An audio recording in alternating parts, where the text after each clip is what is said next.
ఒకే ఒక్క మాట, ఆ మాట అన్నందుకు ఒక ప్రభుత్వ ఉద్యోగి జాబ్ ఊడిపోయింది. ముందు ధాన్యం కొనండి సార్ అని రైతుల పక్షాన మాట్లాడడమే ఆ డ్రైవర్ చేసిన బిగ్గెస్ట్ క్రైమా?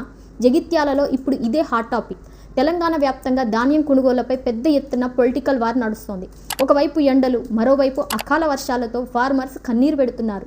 ఇదే టైంలో పెట్రోల్, డీజిల్ ధరల పెంపకంపై కాంగ్రెస్ శ్రేణులు జగిత్యాల బస్టాండ్ దగ్గర ధర్నా చేపట్టారు. అదే దారిలో జగిత్యాల డిపోకు చెందిన ఆర్టీసీ డ్రైవర్ అశోక్ బస్సు నడుపుకుంటూ వెళ్తున్నాడు. అక్కడ జరుగుతున్న నిరసనలను చూసి సార్ ముందు ధాన్యం కొనండి అంటూ సింపుల్గా మాట్లాడాడు. అంతే, ఆ వీడియో సోషల్ మీడియాలో జెట్ స్పీడ్తో వైరల్ అయిపోయింది. కట్ చేస్తే ఆ డ్రైవర్కు ఊహించని బిగ్ షాక్ తగిలింది.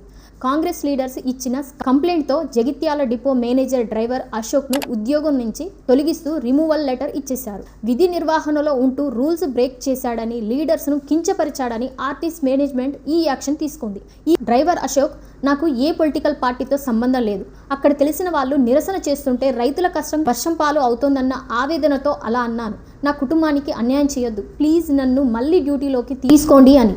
ఇక ఈ ఇష్యూ కాస్త ఇప్పుడు పొలిటికల్ టర్న్ తీసుకుంది. ఈ ఘటనపై బీఆర్ఎస్ శ్రేణులు తీవ్రంగా రియాక్ట్ అయ్యాయి. డ్రైవర్ అశోక్ను వెంటనే విధుల్లోకి తీసుకోకపోతే ఆర్ఎం ఆఫీస్ను ముట్టడిస్తామని మాజీ మంత్రి ఎమ్మెల్యే గంగుల కమలాకర్ గవర్నమెంట్కు స్ట్రాంగ్ వార్నింగ్ ఇచ్చారు. రైతుల కోసం మాట్లాడితే ఉద్యోగం తీసేస్తారా అని కొందరు, డ్యూటీలో ఉండి రాజకీయ వ్యాఖ్యలు చేయడం తప్పే కదా అని మరికొందరు. ఇలా సోషల్ మీడియాలో ఇప్పుడు పెద్ద డిబేట్ నడుస్తోంది. మరి దీనిపై మీ ఒపీనియన్ ఏంటిది? రైతుల ఆవేదనను చూసి డ్రైవర్ అశోక్ అలా మాట్లాడటంలో తప్పుందా?